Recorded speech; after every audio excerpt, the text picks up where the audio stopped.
ng bayan, maasahan anumang panahon.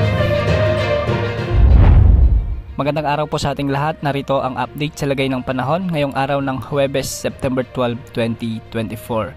Sa kasalukuyan ay patuloy pa rin nating minomonitor ang bagyo sa labas ng ating area of responsibility na may international name na Bibinka. Samantalang southwest monsoon naman ang magpapaulan sa ilang bahagi ng ating bansa ngayong araw. Huling lamatan ng pag-asa ang bagyong Bibinka sa hilagang silangan ng Eastern Visayas at kumikilos ito ngayon ng northwest. Sa mga susunod na oras ay posible rin itong lumakas bilang severe tropical storm at bukas ay posible rin umabot ng typhoon category. Para sa outlook nito, nakikita na sisilip ito sa ating area of responsibility o bahagya lamang dadaan sa may boundary ng ating area of responsibility pagsapit ng Biyernes bilang typhoon category. Papangalanan ito ng pag-asa bilang bagyong Ferdy, ang pang-anim na bagyong nabuo o pumasok sa ating area of responsibility ngayong 2024.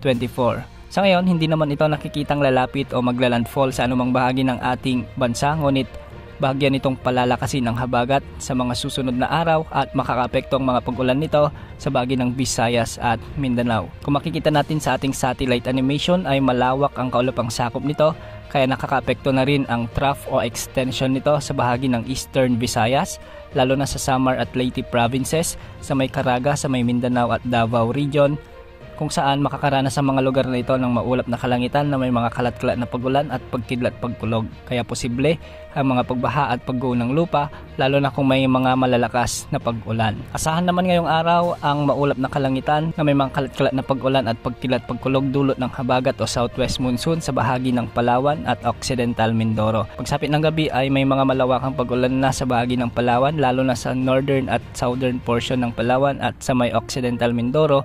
Kaya asahan din ang mga flash floods o landslides, lalo na kung may mga katamtaman hanggang sa kung minsan ay malalakas na buhos ng ulan. Dahil pa rin sa habagat o southwest monsoon, makakaranas naman ng maulap na kalangitan ang Bicol region, ang nalalabing bahagi ng Mimaropa, ang nalalabing bahagi ng Visayas at ang nalalabing bahagi ng Mindanao. Ang mga lugar na ito ay posibleng makaranas din ng mga kalat-kalat na pag-ulan, lalo na sa may Negros Island region, sa ilang bahagi ng Cebu province, sa may Zamboanga Peninsula, umaga pa lamang ay maulan na at may mga pag-ulan na rin sa may Lanao province. Ang mga lugar na ito ay posible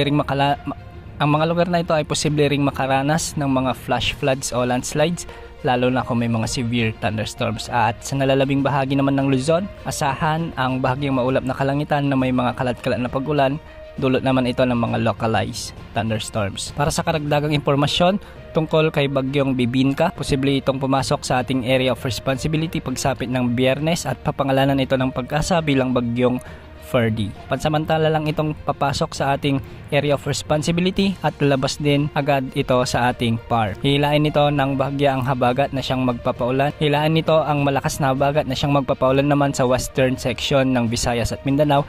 Kaya paghandaan po ang malalakas na pag-ulan, posibleng magdulot ng mga pagbaha at pagguho ng lupa, lalo na yung mga kababayan natin sa may Mindanao at Visayas. Sa mga susunod na araw, posible rin nito hilain ang habagat at makakapekto na rin ito sa malaking bahagi ng Luzon.